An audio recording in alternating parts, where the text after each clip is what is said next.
હું ગીતા શાહ તમારી સમક્ષ લિંગ વિશે થોડો પરિચય કરાવીશ. લિંગ ગુજરાતી ભાષામાં લિંગ એટલે નિશાની. આ લિંગ છે એનો મતલબ થશે નિશાની. હવે ગુજરાતી ભાષામાં લિંગ એટલે નિશાની. ગુજરાતી ભાષામાં 3 લિંગ બતાવવામાં આવ્યા છે: સ્ત્રીલિંગ, પુલ્લિંગ, સ્ત્રીલિંગ, પુલ્લિંગ અને નપુંસકલિંગ. ખ્યાલ આવ્યો? ગુજરાતી ભાષામાં 3 લિંગ છે: સ્ત્રીલિંગ, પુલ્લિંગ અને નપુંસકલિંગ.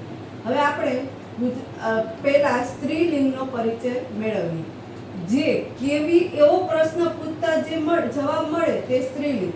હવે જો નદી કેવી, ચોપડી કેવી, કવિતા કેવી, આવી રીતે જે કેવી થી પ્રશ્ન પૂછી અને જે મળે તો તેને કહેવાય સ્ત્રીલિંગ. નદી, ચોપડી, કવિતા. નદી કેવી, ચોપડી કેવી, કવિતા કેવી, તો આવી રીતે જે કેવી શબ્દ આવે તો એને કહેવાય સ્ત્રીલિંગ. પછી છે પુલ્લિંગ. જે કેવો પ્રશ્ન, કેવો શબ્દ થી પ્રશ્ન પૂછવામાં આવે તો તેને કહેવાય છે પુલ્લિંગ.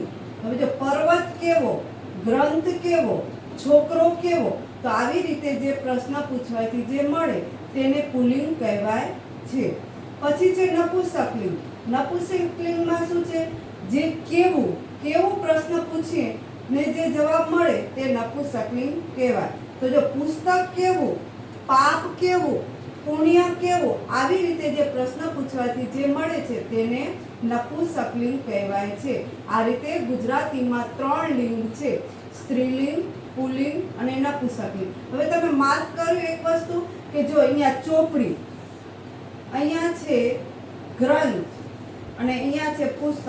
આ ત્રણેયનો અર્થ એક જ થાય છે, પરંતુ તે કયો શબ્દ વપરાયો છે તેના ઉપરથી નક્કી થાય. જો ચોપડી હશે તો સ્ત્રીલિંગ આવશે, ગ્રંથ હશે તો એ પુલ્લિંગ આવશે અને પુસ્તક છે તો એ નપુંસકલિંગ આવશે. એટલે આવી રીતે એક શબ્દ ક્યાં પ્રયોજાય છે, કેવી રીતે પ્રયોજાય છે અને કોની સાથે પ્રયોજાય છે એના ઉપરથી આપણે લિંગને ઓળખી શકીએ છીએ.